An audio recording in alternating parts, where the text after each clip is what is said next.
Hi, I'm Corbin Chase. Welcome to Spiritual Health Expert Podcast. There is a holistic and spiritual remedy for everything. On this podcast, we talk with experts from various fields of life, health, and healing who prioritize integrative and spiritual approaches to wholeness and happiness. Let's talk about it. I'm here today with my partner Alex, who is my producer and also sometimes co-host. Hi, baby.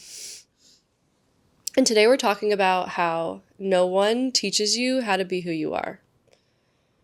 Like, that's never a discussion in school.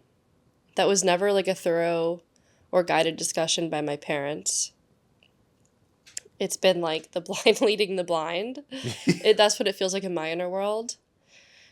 Oh yeah, You know? I feel that on my end as well. Yeah, it's like I kind of like I grow up, have these experiences, and then I kind of weave in and out of being like autopilot versus like, wait a second. Who is Corbin? Did I like how I behaved tonight? Was that really me? Mm-hmm. Was I people pleasing? Was that the alcohol? Yeah. Like, do I like this sport because I really like it, or is it just what I do? There comes a point, like I think typically around 30, I feel like is it's not like what people would consider like in air quotes midlife crisis, but you do reach a point where you come out of like the American funnel, where for most people, you are raised, you go to public school, you go to high school, you go to college, you get a corporate job, and then you're like, wait a second. Hold on. Am I happy? What am I doing? Who am I? This is like the first, I think for a lot of people, this is like they find themselves in this position asking themselves these questions. I certainly did. From a spiritual perspective, kind of like how I struggle with the terminology for this. But let's just say like the ideal way for identity to go is when you're born, part of your identity is your parents. Like mostly like, your mother, right? Let's say like for most people, it's their mother. So you walk around with your parent as your identity. And that's why when we turn 18, like there's more to than just like, there's a symbolism within the age 18. So the numerology of 18 is 9, and 9 represents completion and growth.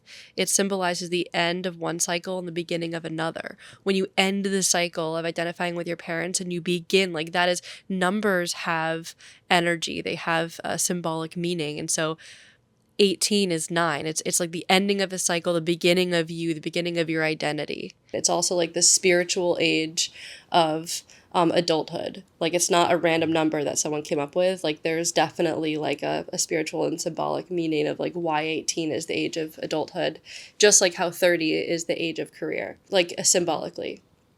And so when you turn 18, what you want to happen is that's the age when people like assume you kind of like become more independent and all of these things. But the spiritual, how do I want to say this? Like the significance? When you turn 18, you ideally want to become more independent, but also like there's the identity factor. Like your identity needs to become wholesome to who you are. You ideally want to detach from your mom in the identity way and give that back to her. So that way she doesn't feel like part of her identity is like pulling on you. It's like an energetic cord that's like you feed off of each other. And sometimes, that can become exhausting, especially when you have two adults involved. When you have your parents within your identity, the way that shows up energetically is when you are in your life and trying to make a decision and your parents are the blockage from doing what you like to do. That's how you can know when your parents are still part of your identity. Where then you kind of like push the energy of your mom out in terms of your identity. And then ideally you'd want to refill it with more of you. So I'd want to detach from my mom at 18 and fill that space within my like self, my aura, like this metaphysical field of Corbinness. So I can just become more of myself. And so that way, as I go through life, I have like 100% Corbin all around me to navigate my life and my decisions. So that way when I'm making decisions, I'm not like, oh, but my mom would disapprove, or there aren't as many influences. Each decision you make is like of your own person, your identity, your wholeness. Yeah. I Yeah. have I have a lot of clients who where this has been the conversation, especially recently, which is why I wanted to do a podcast on it. And these are adults, like older than me, like in their like 50s even, where they're just like, oh, my parents feel like a weight, or but I can't make the decision without being worried about what they would think. And it's not only a disservice to you, but it's also a disservice to your parent, because then they aren't completely free to have their identity fully back either, Yeah. That's something that right? you told me that was a huge click for me in a Yeah. lot of ways. Yeah, cuz I remember so, like a lot of these attachments to your parents, like they aren't so obviously negative. For me, I was like, oh, yeah, my parents, Mm. they're wiser, they're older. I should consult them on things. And I found value in it, but not realizing how much that took away from my own independence and caused them anxiety and worry. By doing this, I am worrying them. I am keeping them sort of in that parental mindset around me when we You should are an just adult. yeah, I'm an adult. And it's so deep and dynamic, because you have like, if we're looking at this from like multiple lenses, one, we're all different spiritual ages. Like the age of our souls are all different. So I know that my children are both older than me. And what that means is they have lived more lives than me. So on a spiritual level, they are more evolved spiritually than I am, just within their essence. But right now I'm in a place where within the reality that we're in, they have come down like into my incubator, and I have like decided to churn them out as like the best humans that I can. And it's my responsibility up until they reach at least, that 18 point where like they do have part of my identity and they do identify as me in some ways, and I am giving them larger parts of me so that that way they can grow, you know? Yeah. Like that's how we're set up here on earth, is that you are an infant and you do need like that level of help. But I know that I certainly want all of me back, and I want them to be independent. It does not mean that we're not going to be close, we're not going to have a great relationship, they're not going to consult me and all. That doesn't mean any of that. This is like literally an energetic identity thing.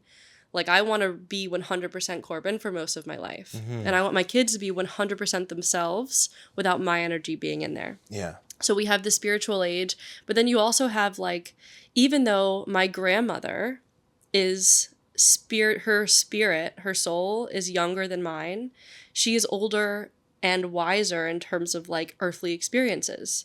And so of course, like I honor her wisdom. Like one isn't greater than the other. It's just you have to like look at everything that's happening here, like the wider landscape of what's happening. Is so I know that within my heart I might be more open to love than she is, because that's like one of the signs of being an older soul. Well, she has really great wisdom about life on earth, in this life, in this timeline. So you don't honor anybody any less. Something needs to change. It just helps to understand like all of the pieces that are actually happening here. Yeah. There's always something to learn. Yeah. And the value here is that you both you and the parent gets reprieve. Like there's relief all around. Yes. You know? Oh, I've felt that in since implementing that. I've felt that. Yeah, I have too. I have this like feeling of like freedom and like greater discernment within myself.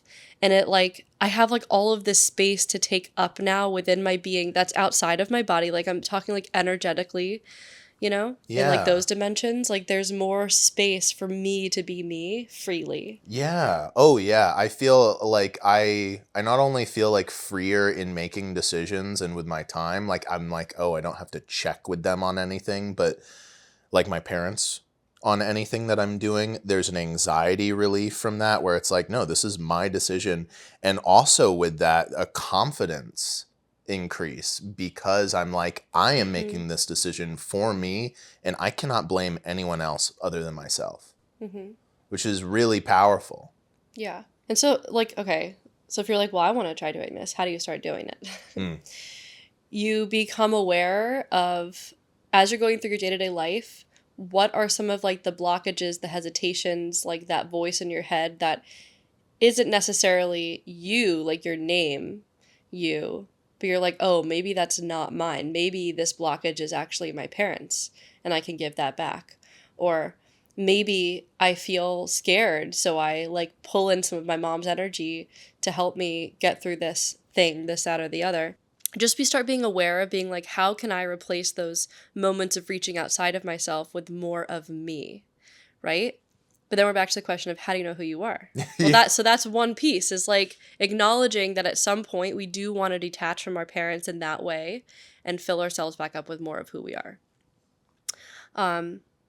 Another way is to understand like the psychospirituality within our like human experience. So I use this reference a lot of like, we have to understand who's at the table. So when I look at me and like myself, I've started to realize over the past like year, because I've been on this journey of like, who am I? Being like chronic people pleasing to like, I want to be like oozing in Corbin.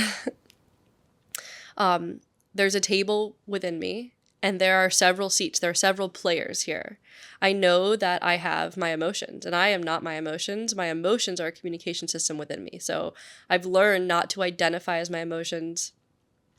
So I know that that's someone sitting in a chair next to me. Next to my emotions, I have my logic, right? Which is a tool that's part of like the human brain. I have my consciousness. I have my subconscious. I have my ego. I have my personality that I've created for myself in this life. I have my soul and my spirit. And then I have my spiritual gifts. That's a lot of people. It's a lot of people. That's a lot of like, I that's a know, lot I'm of like, people sitting at this table. You gotta keep track of a lot of voices. You do. But like, this is where I think people get confused of like, why am I moody? Why do I make this decision one day and then the next I do this? Like, we have to remember, like, we have all of these voices in our head that are, and they all have the same goal. They're all trying to protect us. They're all on our team. Not one of them is out to get us. And if it feels like they are, it's always protection. 100% every single time is trying to protect you.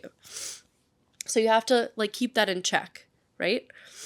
And so you can start then learning who's coming forward in different scenarios. Like there are some times when let's say I'm like, when I'm nervous and getting up to like do like a speaking thing, like I feel several players coming forward to be like, we need to deliver. Like my logic comes in like in high gear. It's like, we are going to pronunciate. We are going to like, we're going to do well. Like my ego comes in and it's like, this is our time. Like we have to come and be like bold. And then I have other times when I'm in a session with a client and my logic, ego, personality, like all of that is completely almost removed. That's how you find a good like spiritual practitioner, someone who can be a clean vessel, which means my filters are removed. So when I'm channeling like for someone, all of those players are off to the side and I'm solely like working through like my soul, my spirit, and my spiritual gift. And so you can actually tell when I'm channeling, because all of like the things that make Corbin on the outside, like maybe I have like a quirky smile, or like I'm like always subtly smiling, or like I'll be reacting in a way that like my personality is showing. I stop doing that and I'm literally just like, I'm feeding. I'm like not thinking, I'm just communicating what's coming through. So a different part of me is talking like very clearly. It's like how you can turn on like like I used to call it, like when I worked at Cisco Systems, was I would put on my corporate hat. Like I would go networking and I would go to like, I know I'm going to spend some energy. I know I'm going to like be outward. I'm going to be putting our best foot forward. I'm going to like look for opportunities, like I'll make connections, networking, all of these things, versus like the at home me, which is more relaxed. Like there are different versions of us. I see. Yeah. And so, and why I'm explaining this is because based off of our environment and our protection needs, let's call them like, I guess, protection needs, like how much we think we need to deliver, different players come forward. Does that make sense? Yeah. Oh, yeah. I think a lot of people can identify with that. I mean, like going out socially, you put on a social hat, like Yeah. Or when you're around someone who you find triggering, you have like, you can create other seats at the table, like the anxious one.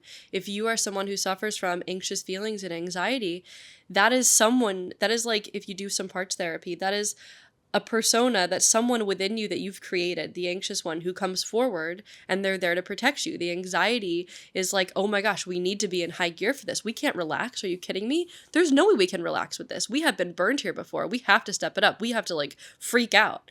But you have to like remember, look at it objectively. That's not you, right? This is a part of you that's coming up for a purpose, trying to protect you. So once you can kind of like figure that out, then you're like, well, then who am I within this? And that is your home-based frequency. So within all of us, we have a soul and a spirit. And each of our souls is like, soul spirit is like a snowflake. It's unlike anyone else's. We are completely unique. We are completely beautiful and divine in our own way. It's really, really incredible. And so each person's frequency is completely different from everybody else's. And what's like a practical way you can like try to feel this is like, one, my question is, do you know what it feels like to be yourself? If you don't know that, that's okay. Then I ask you, what does it feel like to be, let's say, your mom? Like when I think like, what does my mom feel like? I like in my heart space, I kind of like, yeah, like I recognize, I can feel that. Like I can, and then I'm like, well, what does my dad feel like? I can feel that too. And it is different from what my mom feels like. Yeah. You know, like what does my daughter feel like? I know right away kind of like what her essence is. Like that's tuning in. This is reading energy. I can feel what does your dog feel like compared to like, you know, a teacher you want. So like everyone has their own, you can kind of feel into people's energies and you can almost like you can start describing them, what that person feels like. You can practice to like ground what I'm saying, you know? Yeah. So that way, and I would say like at first, the most difficult one would be to like feel yourself because you're living in it and it's hard to be objective about yourself, you know? Yeah. That's why we have like outside teachers. But eventually you will start to recognize who you are and you'll start to recognize who's talking within you. You'll start to feel like when I'm with a client or when I'm with anyone, I can be like, oh, their ego just kicked in. That's their ego talking. Oh, they're back into their like, you know, their self, right? Like people weave in and out of different versions, like these different players. And you can start to feel that within yourself. So what does it feel like when your ego is talking, right? What does it feel like when your spiritual gift is talking? So your spiritual gift is these are all energies. Your spiritual gift is an energy. And what that is an actual gift that like essentially you picked, but it's from the universe. It's a special gift that not everybody has. And it's an energy that's like been specially placed inside of your aura. And that energy can remain dormant. And when it awakens, it's like you have all this new energy to get to explore and get to know. The energy has to funnel through you. So you have to build a relationship with this spiritual gift, with this energy, and learn like, what can it do? What does it have to say? How is it going to communicate with me? Am I going to see it? Am I going to feel it? Am I going to smell it? Am I going to know it? Yeah. Like how is it going to come through? Yeah. But it's the same with each of the players. Like I know kind of how I feel when an emotion comes in, and now I can more observe my emotions instead of like letting them swallow me. Right? Yeah. So once you get a feel for who's here, then you're like, okay, I know who I am. I know who I am, my soul level. The part of me that is eternal. The part of me that in all of these lifetimes I had is the same piece, like dropping in over and over and over again. That is me. And then I've developed this beautiful personality, Corbin, that I get to wear and put on. And this personality is something that I love and I can curate. It's like a piece of art. I get to display it. It's how I choose to interact with people. It's like how I choose to like display myself on a stand, like at a museum for everyone to see, like, this is my personality as Corbin, and I can tweak it whenever I want. It's like my own piece of art. But my soul, that's what you like really want to see in someone also. Like when you look at someone, you're like, wow, I feel like I saw their soul. I felt them. I felt their essence. I felt them deeply beyond all like the noise. It's a practice of coming back to your home-based frequency is an excellent way to like get to the core of who you are. And why this is important is because that's where the wisdom and the directions to like what you wanted to do in this life and how you wanted to do it sit. So when people are like, I'm not doing a job that I like. I don't know what to do. I don't know what to do. I would be like, well, do you know who you are? And typically, when that is one of the symptoms, the answer is no. The root cause is they don't really know who they are. That's a tough spot to be. I think most of us, I'd say like 99.9% of us have been there. Oh, yeah. Yeah, it's just like how we are in time right now is we're not raised at like this spiritual level. So and then we go through cycles of being like, oh, we do know who we are, and then you find out that's probably wrong, or something else has entered the equation where you're like, wait, is that really me? Well, that's part of the exploration process, I think, is to like go through that. But this is why the practice of coming back home to yourself, like once you feel, and you should be able to feel it, like you should have an interaction and you'll be like, ooh, that felt good. Like that just felt good. I felt like I was really like potently who I am in that moment. Like I feel proud. I don't feel nervous about that. You might feel like uncomfortable and that like, whoa, that felt so good. I'm not even used to that. It almost feels uncomfortable. Mm-hmm. Like that's like part of the process is getting to know yourself can feel uncomfortable at first, but it doesn't mean it's bad, right? Yeah. So the practice of once you feel who you are, like these sprinklings, especially if your intention is to like start on this path to be like, who am I?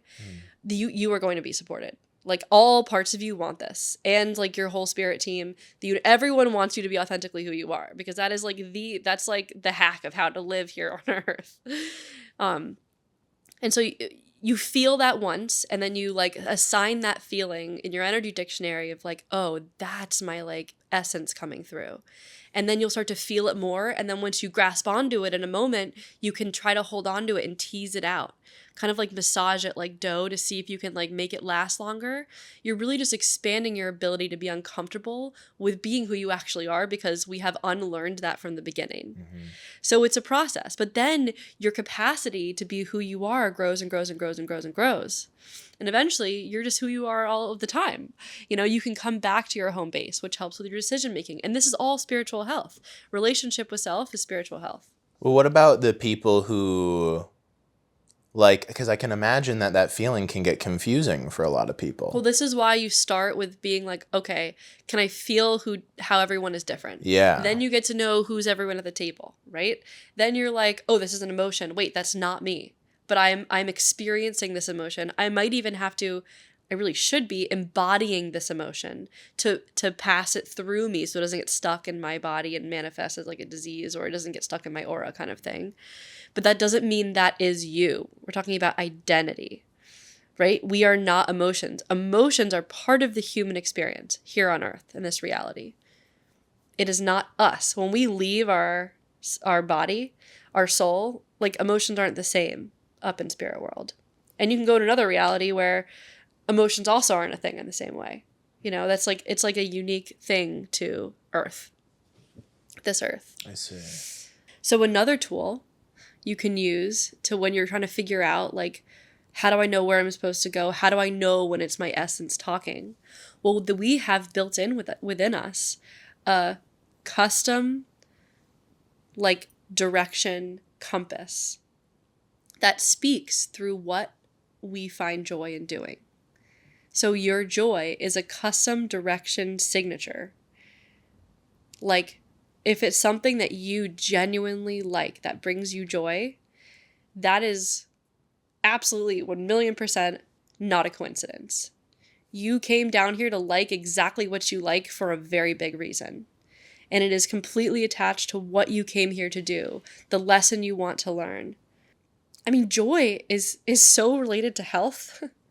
If you don't do things you enjoy, you are going to be ill. Oh, yeah. And if you surround yourself with things that you love doing all the time, which is completely possible for everyone. Oh, yeah. Yes. Yes. You will be so healthful. Your career is how you is how you're choosing to express your purpose in this life. This is what I mean by like the American incubator. We miss all of this of like, wait, you're supposed to do what you like. You're not just supposed to go to college and like become this like funnel. Like, we are not a processed food. We are amazing beings, and we all have an important role to play. We are all meant to be self-healers and healers of each other and the planet. Like, we are meant to come down here and do what we love and learn our lessons in peace. Like, that is an option for everybody. Okay, so the benefit of continuously following your joy is that then your whole life, your path, whatever it is you're building, wherever you're going, the people you're meeting, it's like your joy will buffer what is meant for you and what isn't. If you're working or you want to start a business or you join a company, everything that you create, if it's from a place of joy, that is like the imprint you're setting, which is a super high frequency. It's a super high frequency. It's like built-in protection and co-creation with the universe and your higher self and what is meant for you all in one. Like, if you start a job because your parents say you need to be a doctor, it leaves no room, first of all, for who you are, right? It doesn't mean your parents are wrong. It just means they are where they are, and they're like, this is their way of trying to tell you how they can like protect you and guide you. But if you're able to follow your joy, then everything that you've built has this amazing foundation of a really high frequency, and it's something that you love. The universe can easily funnel abundance into whatever it is that you're doing. However it is that you're expressing your joy, it can funnel abundance there much more easily because you love it. Like, the gates are open. Like, there aren't blockages. You love it. Your heart's involved. So if you happen to need more of something, abundance-wise, like money, and you are doing something you love, the universe is like, that's my language. I can channel energy your way freely then. One of the major barriers of not following your joy is that you force yourself to do something that you don't like to do. So then there are blockages all around that. Like, everything that you're producing, the person you're trying to be, is not of your fullest potential. And Alex, I think you're a really good example of this, is because I don't know if we've talked much about this on the podcast yet, but Alex is a business owner. He's been the founder and CEO of his company for like 12, 13 years now. And he owns a video and photography production company. And he was never in the corporate funnel. You never went through it, which is rare. So your perspective and your approach is really unique and different, especially coming from me, where I was in the corporate world for like 11 years. Yeah, I feel like we had a completely opposing experience in the working world. I mean, like, I did like an internship for like a couple months. Don't get me wrong. Like, so, but that's nothing.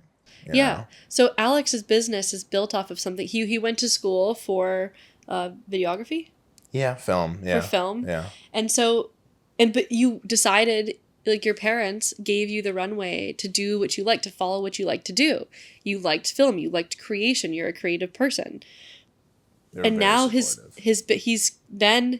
used like the college experience to add knowledge to build off of what he already liked doing. And then he created a business off of what he liked doing. And this business is like a manifesting machine.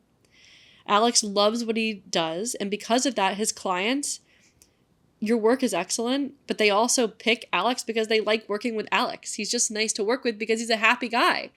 And that's like obvious. It resonates. It feels good to work with you. And then your work does well because you like what you do. Like, you see what like one affects the other. It's a chain reaction. And now the universe is like, oh, you're looking to make an extra like $1,000 this month?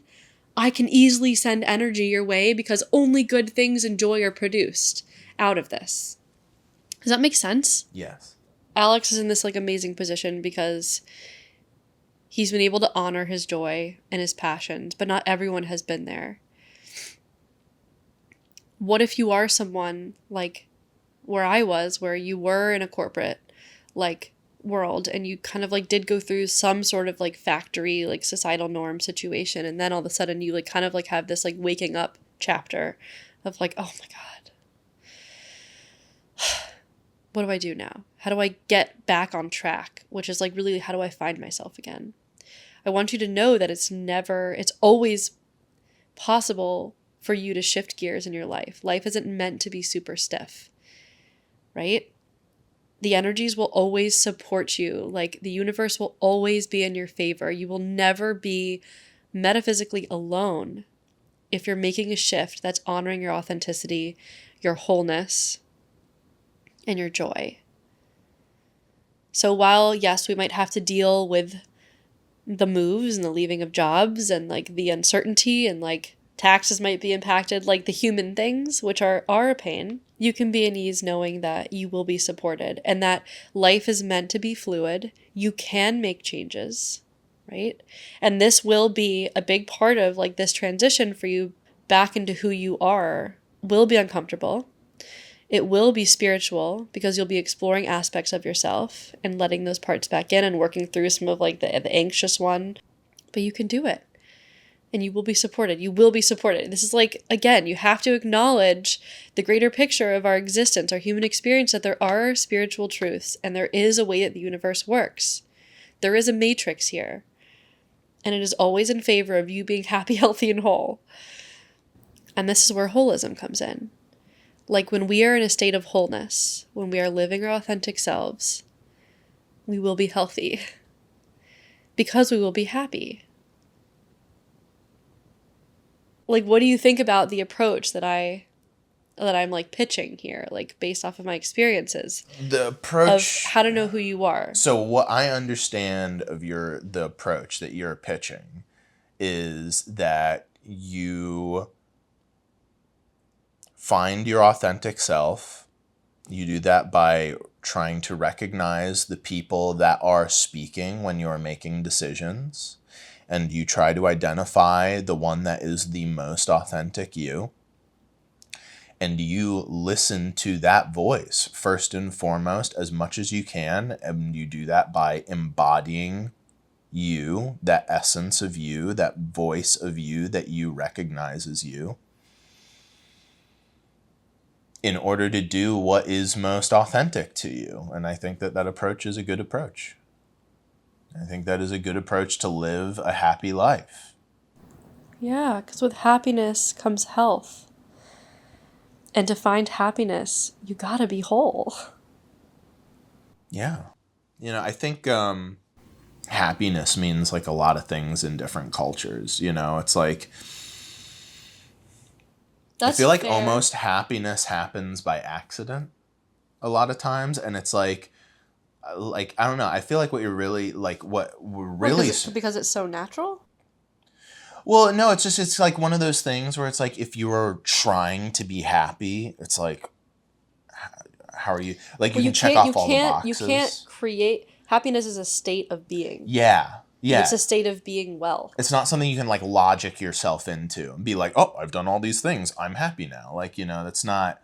It's something you experience, like a joy. You can't like conjure up joy. Yes. You have to find something that either like you can use gratitude as a tool to experience joy. Yeah. What can I have in this situation to be grateful for? And then because you feel grateful, you experience joy. They don't lie. You cannot just like conjure it up. Oh yeah. I mean, one of my like most profound experiences with finding joy was when I was in Wilmington, North Carolina.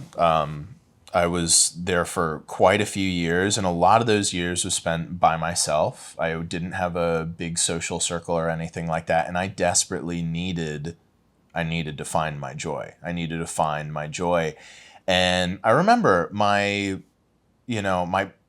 folks were always like, you should like try to take a class or something like that. And, I kept being like, oh, I feel like this is something a lot of people do. I kept finding excuses, being like, oh, it's hard with work and all my responsibilities and things like that. But there's always a way. You can always find time. And I found a pottery class because and it was a small whisper. It was a small whisper that led me to pottery. Something about it was just spoke to me and was just like, that would be really interesting to make. Or that would be really fun to work with. Like, I wonder how that happens. Well, I want to ask you, why at the beginning, when you were like, I have to find joy, right? Isn't that what you said? Mm-hmm. Why? Why did you want to find joy? Because I was missing it. I was lonely. I didn't have friends. I didn't have a social circle. I didn't have anything to do outside of work other than watch TV, play video games, or just do more work. I think that's super relatable. And But then, a deeper one though. Why would you want to do something that brings you joy though? well, I was lacking in that fulfillment. I knew that if I found something like that, all the other elements would fall into place. And that's exactly what Yes, happened. because we have inherent trust in our joy. It's like, I don't even care about the outcome. I just like doing this so much. It Yes. doesn't matter. Like, that's a freeing place to be. But I would even argue to say that the reason you even think about following what you like doing is because you're soul searching. Yes. You And want to figure out, gosh, who am I? How can I be more of myself? yeah, and let me tell you, it was a domino effect. I, for 2 straight years, spent 4 to 6 hours in that pottery studio every Saturday because I loved it so much. And in that time, I developed multiple groups of friends, knew the entire downtown of Wilmington, got into other things I enjoyed that I used to enjoy but had let go of. And it would just all, and those developed into more friends, tennis, volleyball, bigger groups, a bigger social life, everything that I was missing from just that one domino all came together. Yeah. Oh, and it took time. It took time. Don't get me wrong.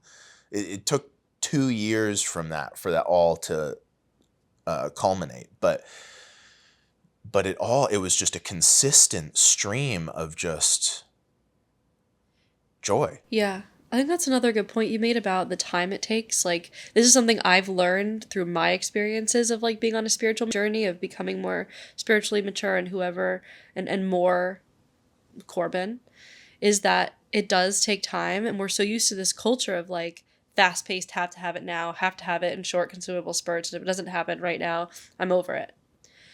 Like, if you're on the spiritual journey, it does take time, like months, years even. But like the journey there, like that's the point. That's why we're here. That is you then learning your lesson. Good job. You're finally doing the work. You are no longer distracted. You are doing the work. And oh my God, the benefits are so wholesome. Every single part of you shifts. And there's nothing else like that. There's no like training you can go take and get a certification in that will be as good as you making a holistic life shift like this. Like really paying attention and honoring you and your needs and your foundation and your love and your joy and your authenticity and your health. Yeah. The health is not even like your well-being is a byproduct of this work. Yeah. Like, And like, okay, we say work, but like, let's take a look back. You're basically like trying to have fun, trying to enjoy yourself. Like those 2 years. yeah, this were isn't a meant to be blast. prison. We're given Yeah. all the tools we need to do what we like. Exactly. I had so much fun during those 2 years. And don't get me wrong, there were like, it wasn't just always happy doodah, but like it was so much fun finding your joy. Like Because you got to be who you are more. yes. Each and every day you showed up there, you got to be more and more Alex. Like the percentage of Alex that was coming through was more and more. And what was also really amazing is the people who were there, like, got to see the authentic me more and more. And it's fun to interact with people when you are who you are. Yes. It changes like the dynamics and like the potency of the, like everything changes in terms of social stuff when you start becoming more who you are. Yeah, people started to care genuinely, and I cared about them. I got to know their internal lives, and There's a part of when you are not being your authentic self, there's a part of you psychospiritually that recognizes that as foreign. And they're like, why are we pretending to be something we aren't? But okay, you're doing this, so we're going to go with it. But there's part of you that's going to reject it. And that shows up as social anxiety. That shows up as nervousness. That's the energy. The energy is like, ooh, we're lying. Is someone going to catch us? Like, that's like how it comes through. So when you do start having the confidence to be more and more of who you are, that completely goes away and you're free to just connect with other people. That's huge. yeah. Yeah, that was honestly, that's such a great point because that speaks so much to what I was going through. I was struggling to connect with people. I was actually having conversations with my dad about being like, yeah, I just don't know what to say to people. He'd be like, you like watching TV? Talk about TV. That was like never. And you're like, is that the best I have to offer? Exactly. I'm like, no, not at all. It's really like holding space to listen and then be heard and to share vulnerably. Like, that's what matters. Yeah. Otherwise, what are we doing hanging around people? Exactly. We're just superficially going back and forth. Taking up time and then using alcohol to buffer. Look, sometimes we need a buffer. Which can be fun. But, I think people are going to start stopping drinking. Yeah. Like, I think that is what's going to happen. Like, the more, because everyone's starting to awaken. And so I think, like, psychically, that's what's going to happen is people are going to slowly start to be like, you know what? I don't know if alcohol is really a good thing. It's time to start the stopping. Aside from all, like, the health reasons that science has proven, people are going to start. This is like a reflection of like science will be helpful, but people are going to have a knowing about something beyond, and they're going to start trusting that more and using Western medicine instead of like the Bible of health as a tool and as for emergencies, and start using Eastern medicine for like the everyday life and management of self. If you're on this journey, let me know. Send me an email. Message me on Instagram. I'd love to know your journey and how it's going. It's never weird. It's never weird. It's not. It's never weird. Because I've done it and I've been going through it, it's not weird. It makes me feel less alone. Yeah. It makes me feel less alone. And I genuinely care. Like, I'm in a place where I really care and I love it. People do come and message me on Instagram about what their experiences based off of what I'm talking about in the podcast. And I have to say, like, it means so much to me. And, it really does. It's good. So let's like share. Let's be like, we're all in this human experience together. It's your community. It's your joy. Yeah, come be part of this community. It's open. I will embrace you. She will, let me tell you. Thanks for listening.